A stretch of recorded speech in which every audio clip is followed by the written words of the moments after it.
Dominic Alafacci from Collins House joins us. Hello, Dominic. Hi, Emily. It's nice to see you from a different perspective. I'm facing you today rather than just hanging out over on the side. 133693 if you've got a money question for Dominic. Kick us off. Kick us off.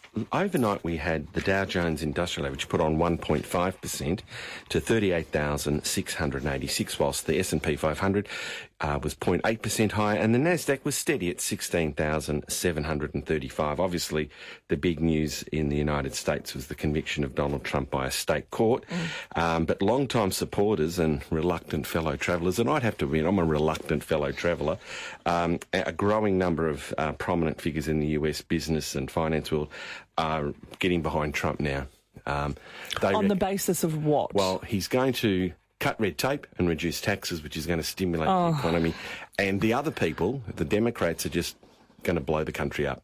They've got no... In actual fact, my favourite line is, I did not have sexual relations with that woman. Yes. Whatever happened to Clinton? Did he get convicted? No, he didn't. No, he didn't. No, Trump is the first one. So anyway, getting back to the markets. To be convicted felon. But gold fell $20.70. Sorry, across the Atlantic, London's FTSE was 0.5% higher at 8,275, with the French, German and Italian bourses also gaining ground. Gold fell $20.70 to $2,345.80 US an ounce. West Texas Intermediate was 1.2% lower at $77 basically a barrel, and the Aussie dollar is currently buying 66.53 US cents, which we were talking about a while ago, with the ASX 200 SPY 38 points higher, pointing to a positive start on Monday, following Friday's effort where our market put on almost 1% to end the session at 7,702. So we were talking about going overseas, and probably if you're getting 66 cents US a dollar, that's not too bad. We'd like it higher if you're spending money overseas, but bad if for Australian exporters. Yes, many people, not only DJ and KJ, are in Japan because I read that it is the best value in 25 odd years for an Australian traveller. Your dollar will go so much further than great place. Before. You've been I've been three times. Once for work many years ago, which was a cultural experience I just never forgot.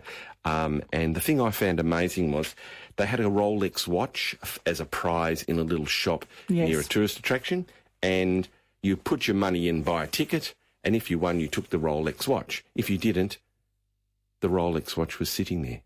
No one stole it.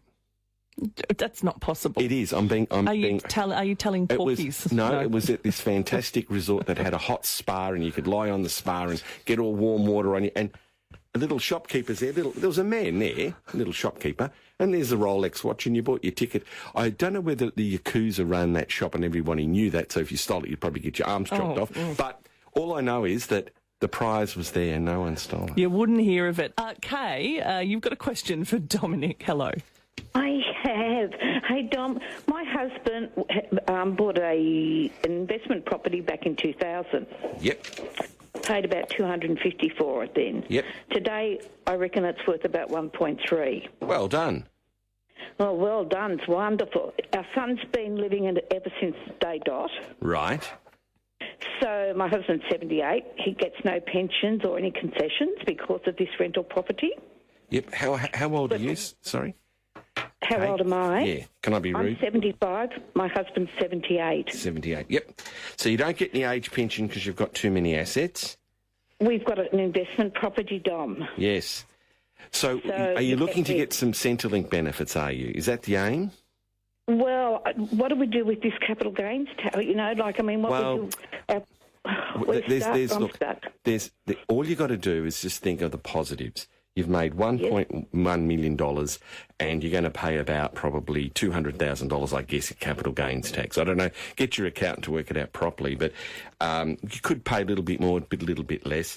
You can make, you might be able to get the tax down a little bit, but essentially you've got to look on the positive side. There's nothing you can do about it. We just have to live with it. No, we've both cut that. So if you sell the property and gift the money to your son or spend it at Crown Casino, whatever you want to do, you may one day get some age pension, okay? But it's going to be a 5-year wait if you gift it. If you spend it on your house that you live in, you will get the age pension probably. But you need to get some advice because there's these new innovative products that allow you to buy an income stream that don't count completely for the assets test. So you might pick up some age pension and get a good income stream. So if you don't have an advisor, leave your details off air and I'll give you a call, or ring the Financial Planning Association and get a financial planner invitation to meet someone. Wonderful, Dom. I'll leave my details off air. Okay, no worries. Thanks. Lovely to chat to you, Kay. Yeah, good on you, Kay. Bronwyn will take your details. Peter, hello. Oh, good morning, crew. Hi, Dominic. How are you? Good, thanks, Peter. How can we help? Look, it's the perils and the pitfall of moving day. One of your lovely advocates, we organised it months ago. We sold. We're sort of down to, we're actually moving on the 8th of next month. The place we're going to, they're sort of mucking around a bit thick. Well, someone on the 8th, we can't move to the 11th. I think that I've got someone moving to my house on the 8th. Oh, no. So it's sort of getting a bit tense, and lawyers are sort of getting through, and I'm at stress levels now, and I thought, what are your rights around this? I think... Well, Peter, the only thing you can do, if you're in your house and you've sold it, you need to approach the purchaser and say, I need an extra 3 days, please, or 5 days, or whatever you need. I need to rent the property I've sold you, please, or extend the settlement date and pay a fee or a fine or a penalty or something. It's going to cost you. They may say no, but for 3 or 4 days, if your house isn't ready, most purchasers...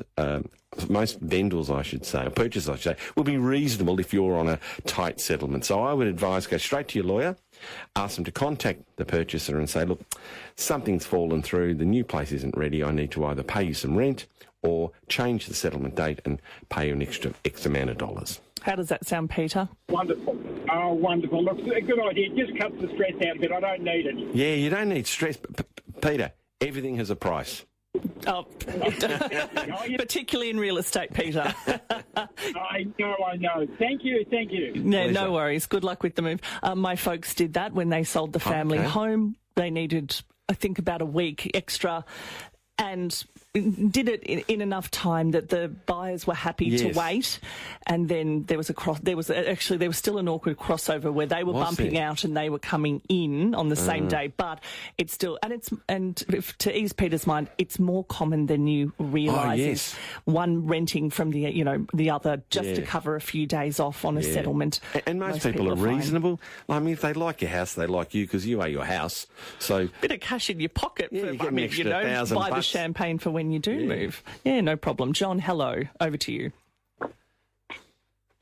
Hello, John. How can we help? Dom. Yes. Dom, I've got a question for you. It's about tax. Yes. A company I worked for, I still work for the company. The company was basically split, and as part of that process, there was an allocation of shares. Now, there was 3 bits. There was 2 share allocations and some performance rights. Yep. So is there a way of sort of minimising the tax on the performance rights, or are they just treated as income? Two parts to the question, John.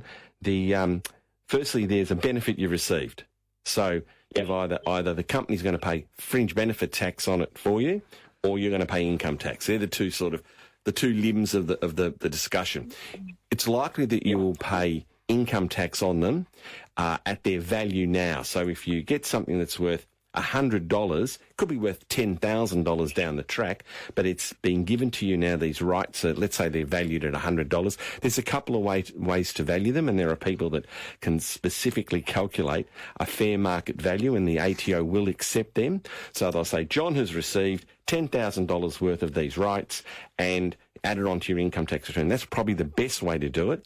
If you then can transfer them to a taxable, tax-free environment like your super fund, if you've got a self-managed super fund, if they're listed, you might be able to save some tax down the future. Yeah, okay. I had a friend said to me he thinks that you could save about 50% off the value being taxed, but they have been vested, so the cash is in the bank. Oh, you've already got the money? Oh, no, the goose is cooked, my friend. Sorry, John. Yep. Enjoy the goose, the half that you get to keep. No worries. On you, John. Sorry, we don't have better news for you. It's nudging 8 minutes to 9. 5 minutes to 10, 133 if you can sneak in a question for Dominic before the 10 o'clock news. Dominic, I recently, when I say recently, it was 6 months ago, but I'm still waiting, rolled some of my old super into my current super fund. I used the MyGov app and I did find some super, detected some from years back when I was a reporter, my Herald Sundays. I'm still waiting for it to come across, and they have a caveat when you do it, saying this could take several months. I have a feeling it's sitting in a government account somewhere making interest before it makes its way to me. What's happening? Is this common? It can be very frustrating. I don't know how common it is, but we've heard this before. Yes. In defence of the government, I don't think there's a conspiracy to make money on your money. I think it's just inefficiency. Right, okay, I'll take off my tinfoil. Well, no, but it is, does the desire to become more efficient become conflicted with the desire to keep your money? That's the question you've got to ask. So you can put your tin hat back on. And just before I forget, I just wanted to give an update of the market returns. Yes. The last year it's been fantastic. Between 7 and nearly 11% people have got on their money at the moment, which is great. The longer term returns are about 3 to just under 9. But if you've had a superannuation fund account and you've just looked at your statement recently, the last month was lousy. A few negatives, but 6 month returns are 13s, 14s, 12s. It's been fantastic. So make hay while the sun shines. If you're in an aggressive portfolio and you think to yourself, gee, I really don't feel comfortable with my portfolio being so exposed to the market, it might be a good idea to take some profits and move into a more conservative asset allocation. But there's a great thing you can do. If you go to our website, collinshouse.com, you can do a risk tolerance report for free. Oh, excellent. collinshouse.com. Steve will have time for you before Doc has the headlines.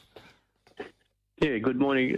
Very quick question. I've recently retired and the financial advisor's rolled everything over and there's an income stream and everything, but they're charging me $6,000 a year for administration fees. Is that...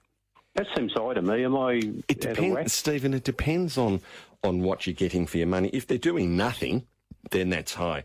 If you're getting tactical asset allocation advice, that's quite. How much money do you have rolled over, Steve? It was 500,000. Yeah. Look, if it's 500,000 and you're not getting much tactical asset allocation advice or personal financial planning advice, I would say that's a bit steep. But just remember, if your money is in an average industry super fund or an average retail fund, you're probably paying about $4,000 behind the scenes. You're paying about 8.8% on most funds that are hidden. Now, when an advisor shows you all those fees, it looks terrible because they're just exposing you something you've already been paying. So their cut of that $6,000 might only be $2,000 or $3,000. So I would ask them to give you a detailed breakup of what the components are. You might get a shock that it might be $11,000, and if it is, leave your details off air with Bronnie and I'll see if I can help you. Yeah, good on you, Steve. If you'd like to hold on the line and give those details to Bronwyn, Dominic would be happy to help you out. How are your appointments going? Are you still doing free consults? Yeah, free consults. I'm booked out till about July now, which is fantastic. Yes. I can only do 10 a week. It's just getting a bit ridiculous, sometimes 15. So I'm getting a bit old. I can't do as many as I used to. Don't say that. But one thing I will tell you, which is amazing, I was listening when you were talking to Ben Reid earlier, 1,270 auctions this week. It's a heap for winter. And I wonder whether some of those, maybe 50 of them, are my fault, because the number of people who are bleeding with land tax that the state government is the hired land tax is just incredible. And I would say there's probably 80 potential people that are selling properties I've spoken to in the last 12 months. Yes, I would not be surprised. And it's really scary. I saw some master builder stats the other day on how far behind we are on building. Oh, yes. The critically low. And it's really weird because, some people like the idea of, say, developing their block, cutting the back off, building a home which they could sell and perhaps top up their retirement planning. In the old days, probably 80% of people, home builders, owner builders, would make money and 20% would blow themselves up. These days, it's the other way around. Dominic, I'll catch you in a fortnight. Look forward to it. It's time for the 10 o'clock news on 3AW.